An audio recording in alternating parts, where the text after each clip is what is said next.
O modelo de CAPS que a gente quer é que a gente vai colher aí no futuro um novo substitutivo ou uma mera repetição. Tá? Eu tive num fórum essa semana na Sul e isso ficou mais forte para mim, que era um CAPS infantil falando sobre autismo, que a professora falava. Então, quando eles apresentaram a forma de trabalhar com o autista, eles falaram, bom, nós vamos trabalhar com o autista, ele vai na PD, ele vai no C, ele vai no OBS, ele vai no C. E na hora isso me fez pensar, quando eu me formei, que o autista, ele passava pela fono, pelo físio, pela TO e pelo psicólogo. E na hora que eles falaram, ele repetiu aquilo, só que de uma outra forma, né? A gente já não vai mais nas categorias, mas a gente também repete o modelinho, que é, eu tenho um leque e eu oferto esse leque como se as pessoas também, todo autista fosse igual, então todo autista vai agora neste lindo leque maravilhoso que se chama território. Né? Então eu acho que é a forma como a gente vai conceber o que é um CAPS, o que é um modelo substitutivo, o que é sofrimento mental, se eu preciso de um CAPS 24 horas, 10 pessoas na enfermagem à noite, ou que tenha aquela pessoa que aquele indivíduo, quando está muito mal, é aquela pessoa que ele confia, é aquela pessoa que ele vai conseguir falar, ele saber que a família está ali perto, ele saber que no outro dia ele vai acordar e ele vai encontrar as pessoas, enfim, tá? Não sei se eu estou conseguindo me expressar, mas na verdade eu acho que a gente tem recebido muitas críticas, tem resistência sim, vem sempre essa história de se nós vamos ter gente para trabalhar. Eu de verdade não gostaria de um CAPS com 70 pessoas, eu gostaria de um CAPS 24 horas, onde no dia seguinte tivesse alguém que vá com aquele usuário na hora que ele já está mais tranquilo, fazer uma atividade no SEC e depois possa voltar. Que possa levar ele até a farmácia da OBS e depois voltar se ele ainda não estiver bem. Enfim, que possa, junto com a SMADs, atender a família, fazer um atendimento compartilhado. Eu tenho muito medo desse CAPS ideal 24 horas que a gente está construindo no imaginário nessa fase da implantação. É um CAPS lotado, cheio de ruído de interesse de OS, sim, né? Um CAPS total, cheio de gente, onde a gente empobrece a lógica da rede, empobrece aquilo que a reforma tem de mais para mim, forte, que é a questão do singular, do humano, de equipamentos onde eu tenho muito mais um lugar agradável para você, acolhida, do que uma cama, com sala de ressuscitamento, com um médico clínico 24 horas, né? CAPS 24 horas não é miniatura de hospital. Eu acho que isso tem sido uma discussão muito difícil nos territórios. Tá? Mas vai ter isso, vai ter sala de enfermagem, vai ter farmácia, ressuscitamento, nutricionista, dentista. A gente começa a ouvir CAPS, que ele é quase um lugar total, e é esse CAPS a gente não quer. Não é o que você está falando, não é o que você está falando. Porque acho que tem alguns lugares assim, tem. E que não é o que, assim, estou falando aqui em nome dos coletivos que já tiveram mais de 200 pessoas, tem povo desse lugar, mas esses são 2, 3 na cidade, mas tem os outros que estão com poucos profissionais, que se preocupam com, tá bom, a gente sustenta no discurso, só que você tem que ter condições mínimas na prática também, que não é a sala de ressuscitamento, é gente, porque o nosso equipamento de trabalho é gente, e gente de preferência bem disposta, bem qualificada, também no discurso, mas numa medida, como é que fala isso, de abrangência populacional, que aquela equipe minimamente consiga ofertar o serviço de qualidade. Essa é a tônica da maioria dos trabalhadores que não estão nesses CAPs cominhos de excelência bonitinhos. Né? Então, acho que temos que considerar que esses lugares são excrescências, mas que não é apenas uma resistência ideológica política. As pessoas estão preocupadas porque estão na prática com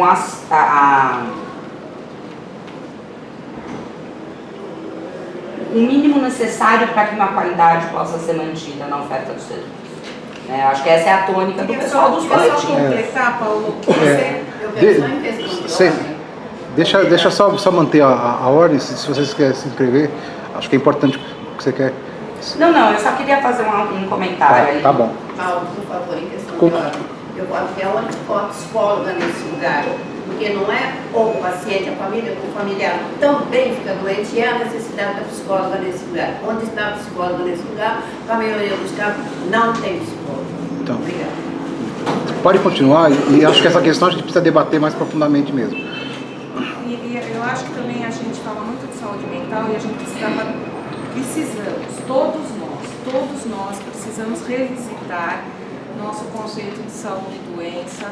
Quem já trabalhou em hospital psiquiátrico sabe que a grande maioria das pessoas que estão dentro do hospital psiquiátrico não são doentes mentais. Existem dentro dos hospitais psiquiátricos muitas pessoas que criaram esse ciclo de vida, que é do PS para o hospital psiquiátrico, né? E a gente também, eu acho que essa é uma grande atribuição, um grande trabalho que os CAPs têm a ser feito, que a gente precisava também falar um pouco dessa situação. E alguém falou, acho que você falou do Estado, a gente está com um contingente, e da relação com o Estado, a gente está com um contingente imenso de processos de autistas que cresceram, tá?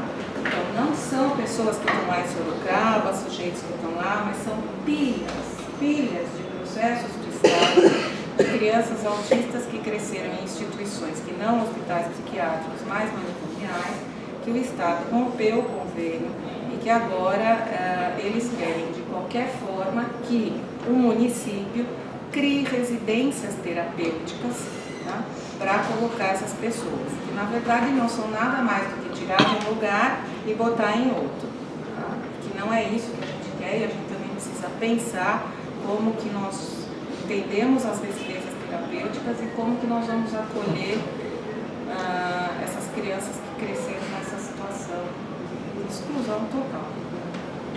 Yara, depois a Dilson, depois o Paulo. Bom, eu acho que talvez algumas pessoas tenham chegado depois da apresentação. Eu sou médica sanitarista, com 37 anos de carreira, e a maioria desse tempo dedicado à carreira no serviço público estadual, né? E só nos últimos 22 anos no serviço público do município. Uma das questões mais dramáticas, né, para quem tem uma vida toda dedicada a isso, é ver o pouco, como cresceu pouco ou como desenvolveu-se pouco, né, a potencialidade da nossa rede de atenção básica, né? Ou seja, como ela até evoluiu em função daquilo que nós vivemos no final da década de 80 e no início dos anos 90 aqui neste município. Com certeza a gente teve alguns tsunamis que abalaram o desenvolvimento adequado, o desenvolvimento necessário da atenção básica e da atenção hospitalar, enfim, de tudo que depende de serviço para que a nossa população tenha um atendimento à altura das suas necessidades e da sua contribuição financeira, inclusive, né? Então, em que pese todo esse histórico, nós estamos, na atual gestão, correndo doidamente atrás de tentar recuperar todo esse prejuízo, né? Eu acho que é interessante, muito bem colocado. Agradecemos imensamente essa oportunidade, o convite de estar aqui. Eu sou uma das pessoas entusiastas do controle social e eu tenho a função aqui na Secretaria de além de assessorar o secretário Felipe e diretamente o secretário Paulo Puccini, de coordenar as redes de atenção, tanto a rede Cegonha, quanto a RAPES, quanto a RASPD, que é a rede da pessoa com deficiência, como a que agora nomeamos de rede de atenção à saúde da pessoa idosa, né? O que eu quero estar colocando não é uma pergunta, mas é mais eu vou chorar agora, porque quando a gente está tratando da questão da pessoa idosa e da pessoa com deficiência, o que a gente observa é a mesma coisa, né? Nossa cultura acabou se habituando ou se acomodando na questão da lógica das tais caixinhas, né? E de construir os edifícios, né? O edifício da saúde da mulher, onde faz o parto, onde faz a laqueadura e tarará. O edifício da pessoa com deficiência, que é a rede XYZ, que na verdade a rede XYZ não tem integração com... que é a rede SARA, não tem uma integração com a rede básica também, né? E também com a questão do idoso. Eu me lembro que quando a gente começou a montar unidades especializadas em referência do idoso, a partir do momento que eu vou lá, eu faço 60 anos, eu recebo uma cartinha, toma, vai lá para o CRI, ou vai lá para a URSS e acabou, tchau e benção, você já também pode passar lá na sua prefeitura e fazer nosso bilhetinho do idoso. Então assim, não é essa a lógica que a gente quer imprimir, nós queremos romper com isso, né? E nós estamos com muita dificuldade de romper com isso nessas 3 áreas que eu falei, e na RAPES não é diferente, né? Não por conta de resistência de quem está especificamente tratando da saúde mental, como é o caso dessa área temática, e nem por conta do pessoal que está tratando da saúde do idoso naquela área temática, e nem por conta do grande edifício, da grande ordenadora de rede que é a atenção básica. Não existe resistência por conta dos técnicos que trabalham nessas áreas temáticas. Esta é uma resistência cultural, né? E é uma tendência mesmo até do mercado. Se vocês forem observar o mercado hoje na rede privada, ele é absolutamente especializado. Então você vai direto para o urologista sem você passar no pediatra ou no clínico, sem você passar por uma equipe de saúde que vai ouvir com detalhe a sua queixa e te acolher e te orientar melhor, né? É uma tendência muito difícil da gente estar enfrentando, mas é um baita desafio que nossas equipes, nossa gestão, com o apoio e a luta também do controle social, a gente vai superar.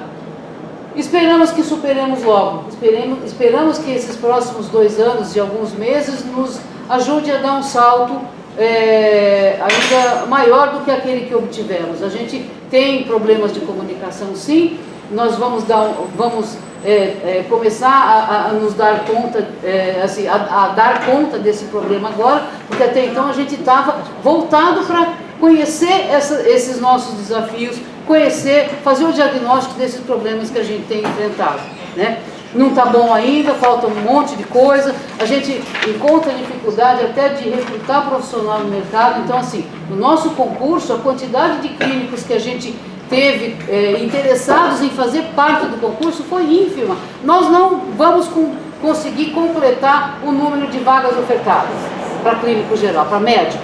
Para psiquiatra, nem, assim, não vamos conseguir completar nem a metade das, acho que 80 ou 90 vagas que a gente ofertou, né? Por quê? Porque não há interesse dos profissionais em trabalhar no poder público municipal, em função, basicamente, creio eu, dos baixos salários, porque está muito difícil da gente conseguir convencer o sujeito a vir para cá com aquele salário que está muito meia boca, né? Então, assim, é uma briga constante, assim como é uma briga muito grande, aquela briga da gente fazer este serviço contratado, esta OS que está ali para obedecer o que a gente precisa que ela faça, que foi criada, cevada, né, nas 2 gestões anteriores como como gestoras, eles se acham gestores, né? Então é muito difícil a gente trabalhar e colocar no seu devido lugar esses proprietários aí de organização social. Desculpa pelo discurso, mas eu acho que, como a gente precisa daqui a pouco de fazer outras coisas, eu acho que a gente tem que enquanto gestão, tá se posicionando. Agora Dilson, o você? Adilson, depois o Paulo, depois o Darcy. Então, de acordo com o decreto 7.508, né, o artigo 15 ao 19, ele fala do processo de descentralização ascendente e a integração dos planos do federal, do estadual e do município, né, descendente e ascendente. Esse plano está sendo construído seguindo essa diretriz do decreto já, ou ainda existe dificuldades na comunicação entre os governos? Uma pergunta, né? Outra é que a Lei 11.4343, que é a Lei de Álcool e Droga, de 2006, e o decreto dessa lei, tem dois decretos. Um decreto de 2006 foi modificado, um artigo dele para dar lugar ao decreto de 2010 da política de álcool e droga, criar o CISNAD. As verbas, ela vem da justiça ou da saúde para a política de álcool e droga, né? Outra pergunta que eu tenho dúvida segundo, que assim, dentro da lógica do processo de desinstitucionalização dos manicômios para as redes substitutivas dentro da Lei 10.216, hoje essa lei ela está criminalizando, essa lei 11.343, ela está criminalizando muitos jovens, tem um artigo, quando eu lembro, acho que é o artigo 27, né, jovens pretos, pobres, periféricos, que está sendo jogado dentro das fundações casas, até dentro de presídios manicomiais novamente, né, achou uma outra porta para jogar pessoas dentro dos manicômios, aprisionar, fazer eles virar e até assassinar, né? Então, assim, eu queria que fosse assim, feito um apanhado sobre isso, porque assim, não está claro ainda, embora esteja nas leis, nos decretos, nas portarias, né? Isso é política, e como entrou tudo isso e está sendo colocada hoje dentro dos planos. Só um instante, tem Paulo, Darcy e a Paulette. Aí acho que a gente encerra para poder responder, né? Tá? Acho que na minha fala, então, encerra as inscrições. Não, você agora, Isso. depois o Darcy. Não, na minha fala, encerra as inscrições, então. Isso, já encerrou. Só encerrou? Então, está encerrado, tá bom. Bom, vamos já encaminhando já as questões, né? Para a gente definir uma pauta. Eu gostaria, assim, eu vou fazer esse trabalho. Se alguém quiser colaborar para que a gente faça uma pauta em cima do que a gente foi discutindo, que cada um anotou, está aberto e a gente encerra aí no final das falas, né? E talvez algumas questões a mais. Bom, eu gostaria de apontar uma coisa em cima do que está sendo falado, não em termos práticos, mas em termos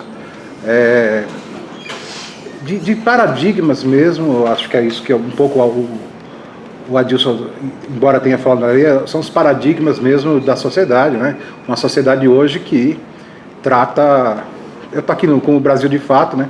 A polícia trata o cidadão como inimigo, né? Então é uma questão que vem do nosso autoritarismo aí, das ditaduras que o Brasil viveu e etc. E aí eu queria dialogar com você, Conceição, né? Eu sou uma pessoa que vivi, né, na minha vida a questão da internação, da exclusão em manicômio, né?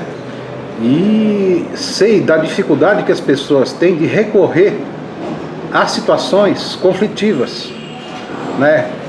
Quer com um adolescente que se envolve com a criminalidade, quer com as pessoas que têm transtorno mental, e a sociedade dá uma resposta que é a de exclusão. E não só de exclusão, mas do cuidado total, de evitar qualquer ansiedade, qualquer perda, qualquer problema, evitar que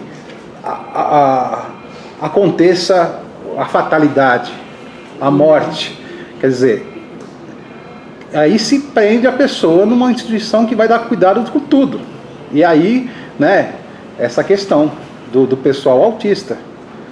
Existem vários níveis de autismo que tem uma certa independência e que a pessoa pode se relacionar com as pessoas. Inclusive, muitos autistas no mundo virtual não são autistas. Elas conversam, se relacionam, podem trabalhar.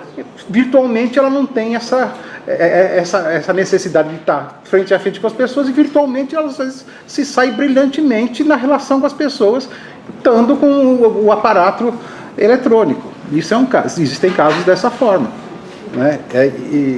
Então, assim, a gente precisa ver como que a sociedade pode lidar com os problemas que surgem, que não seja pela via, né, da exclusão ou do aniquilamento, né?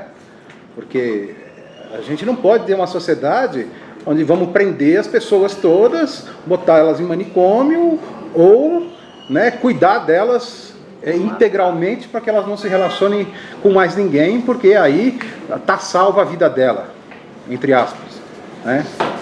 Essa é uma digressão. E outra questão, aí, temos uma demanda de uma série de pessoas. Elas não têm aonde viver. O custo é altíssimo de você manter uma sociedade, uma comunidade que vai abarcar todas as necessidades dela, né? E existe uma das coisas na moradia que é a locação social, né? Eu acredito que uma locação social assistida, onde a pessoa possa ter o seu local individual, né? O que é uma locação social? Ela mora até o momento em que ela estiver viva. Depois é devolvido ao Estado e o Estado cede para uma outra pessoa. Isso é locação social, né? Quer dizer, as pessoas não têm necessidade de ter uma propriedade, mas ter um local onde ela possa morar, cuidar das suas coisas, reaprender a isso. Talvez é muito mais fácil, né? Você ter um agente de saúde, um assistente social, um psicólogo que vá lá, visite e faça um acompanhamento, e fica muito mais barato do que uma comunidade terapêutica que dê conta de tudo, né? E a gente está resolvendo e pegando verba da onde tem que vir, que é da habitação, né? Como que é o nome desse? É locação social, é uma locação social. É uma proposta que eu acho que tem que ser incorporada enquanto alternativas, sabe? É uma coisa que às vezes até os movimentos de moradia dos quais eu faço parte não querem. Não, a gente quer a propriedade. Não é a propriedade, a gente quer um local decente para morar, enquanto eu precisar usar. Depois eu não preciso, talvez não tenha nem filho, não precisa herdar. Volta para a sociedade e é utilizado para outras pessoas que estejam nessa mesma condição, né? Essa é uma proposta que eu gostaria muito de debater e levar como proposta mesmo de política pública para resolver esses casos. E vou te falar, teria verba para isso, existe, né, se a gente continuar com os programas de habitação, né, dos bancos públicos, etc., vai continuar e a gente pode entrar nesse sistema. Conceição, não sei se eu consegui debater com você sobre essa questão, mas sem tirar a ansiedade das pessoas, porque a gente precisa dar respostas satisfatórias à ansiedade das pessoas. Como que eu vou resolver? Agora, eu vou te falar uma coisa. Você colocar uma pessoa isolada da própria convivência com a família não resolve esse problema, né? Mascara o problema. E o problema numa hora, ele vai retornar com uma força maior ainda. Porque a pessoa alijada da sociedade, ela está agravando os problemas dela e não resolvendo. Faço isso por experiência própria. cada vez que eu saía do manicômio, eu saía muito pior do que quando eu entrei, né? E até retomar a minha independência e tal, é um custo bem maior do que se eu não tivesse sido internado. A gente, não sei, eu dirigi a ela, mas... Dá um pedaço da minha fala para ela. Paulo, em nenhum momento eu sou a favor da internação, a confinar esse paciente. A necessidade do momento dele ser protegido, tanto ele como a família. É isso. Mas com qualidade. Sabe? E que isso é fiscalizado, não um fiscal assim corrompido, mas sim um fiscal que ele sinta nele a necessidade de fiscalizar e não de ser contemplado como alguma outra coisa. Quando eu falo do CAPS, mesmo o CAPS não deixa de ser, na maneira do que está acontecendo com o paciente, que fica anos dentro desse CAPS. Nada mais e nada menos que um hospital psiquiátrico. Ele está ali confinado naquilo.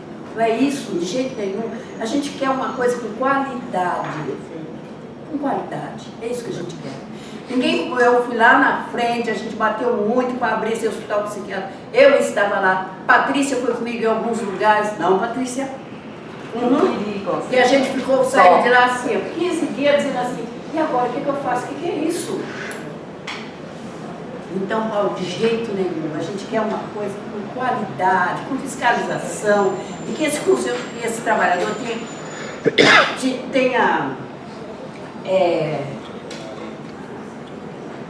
com que trabalhar, sabe? Porque eu vejo o trabalhador lá dentro, ele não sabe o que fazer com aquele usuário, não importa de quê, porque ele não tem na mão, muitas vezes ele não tem um esparadrapo, eu estou falando dentro do CAPS. Ele não tem um esparadrapo, às vezes ele não tem gases lá dentro, às vezes ele não tem álcool lá dentro. Como é que esse trabalhador vai atender esse paciente? Eu estou dizendo o básico. Você calcula dentro do hospital psiquiátrico fechadinho, dentro do CAPS fechadinho, como que é isso? Procura o UBS que está do lado. Fazia o UBS também, que o funcionário não está preparado para isso, e que ele não tem nada na mão para que ele não foi preparado para isso. É muito mais complicado do que a gente se imagina. Acho que a gente tem que estar atento, sim. Às vezes eu falei, meu momento de parar, não vou parar ainda, eu não aprendi nada ainda. Obrigada. Agora é o Tarso, depois a Paulette e depois a área responde.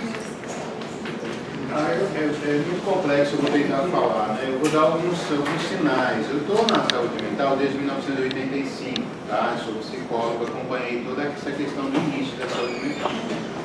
Desculpe falar assim, esses reuniões me deixam com dor de cabeça, de verdade, porque assim, por exemplo, RH, eu acho que RH na saúde em geral, principalmente em saúde mental, quer dizer, técnico, médico, psicólogo, enfim, assim, não existe condição de trabalho, principalmente na saúde mental. Eu se eu fosse trabalhar, não ia trabalhar em saúde mental hoje, eu acho que nem em saúde pública, porque a gente não tem condições de trabalho.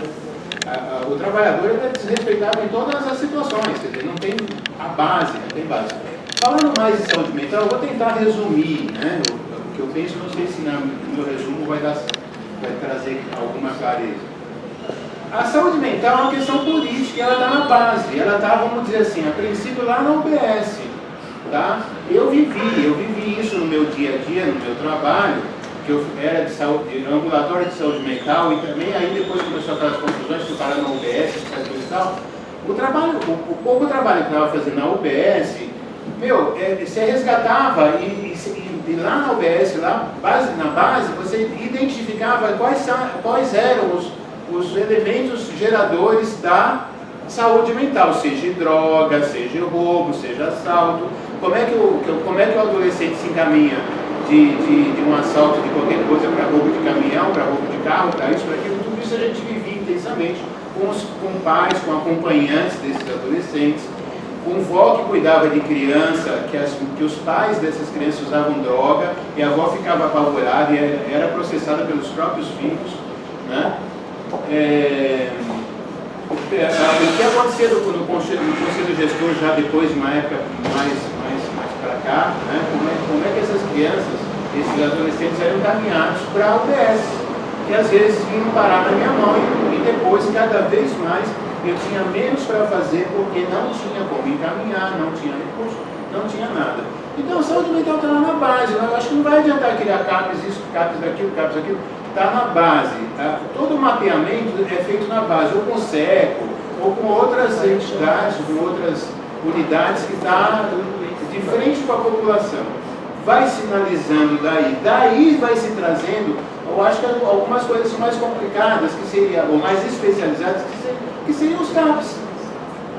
Quer dizer, tá aí, aí vai criar o CAPES, aí o que eu faço? Eu sou psicólogo, toda uma unidade, põe essa criança no CAPES infantil agora. Passei no CAPES adulto de São Mateus, nossa, evidentemente, está tudo caindo. Você chega lá, os pés às vezes são amarrados, né? Adulto. O infantil é até melhorzinho, eu acho que é o melhorzinho que tem, deve ser o infantil de São Mateus agora, que mudou. Mas assim, a aparência é um pouquinho melhor, vai. Então, gente, eu acho que assim, eu fico com dor de cabeça mesmo. Acho que tem que ir lá na base, começar com a saúde mental lá na UBS ou nas unidades que tem mais contato mais direto com a população mesmo. Porque isso está lá, quer dizer, os pais desesperados que seu filho começou a usar droga, quer dizer, como é que se trabalha isso? Tem uns que começou a usar a droga, ainda dá para tirar, mas do jeito que está não dá, porque eles não têm acesso, né? E criou um mito, quer dizer, a unidade básica tem medo de saúde mental. Aí não entra louco, porque o louco entra em crise e o que nós vamos fazer com o louco? Eu fiquei numa situação dessa, eu sou psicólogo, eu saio pela outra porta, porque eu ia ficar com o paciente em crise sozinho, não ia. Não tem recurso. Não tem recurso. Eu não sei, eu estou alucinando, eu acho, mas é uma coisa por aí. Nem o bar nessa hora. Esse é. Não, está antes dessa hora. Antes dessa hora. Antes, essa é a questão. Mas aí quando entra em crise, o CAPES deveria ser só para a hora. Se a pessoa está acompanhada, se ela ter 10 crises, ela passa a ter 2. E dessas 2, ela está acompanhada, ela controla dentro de uma unidade básica de saúde. Mas a unidade tem que estar preparada. Agora, se ela não tem nada, aí ela vai ter crise ou crise. Exatamente, tem que estar preparada. Tem uma equipe, né? Tem que estar preparada, não parada, não é preparada, não parada. Esse tipo tem que estar parada. Porque, infelizmente, o trabalhador não gostar do ritmo dele. Essa a gente já se preocupa com o paciente, se preocupa com o trabalhador, porque não deixa também. Só para encerrar, vai. Saúde mental, isso eu posso colocar desde 1966, eu discuti isso na faculdade, mas nós fizemos um curso preparatório para entrar lá naquela época, em 85, passar naquelas provas de seleção que não era concurso. Tá? É política. Saúde mental é pura questão política. O que deixa o cara louco é a falta de condição de vida. Tá? Isso deixa a pessoa emputecida, gera crise, gera isso. Isso não estou dizendo que tem que mudar a situação política do país, não é isso. Mas preparar a pessoa para saber entender isso e souber lidar com essa questão. Se não souber entender e lidar, aí vai para o CAPES. Tá bom. Ou vai internar. Depois você também vai falar sobre educação. Vai falar sobre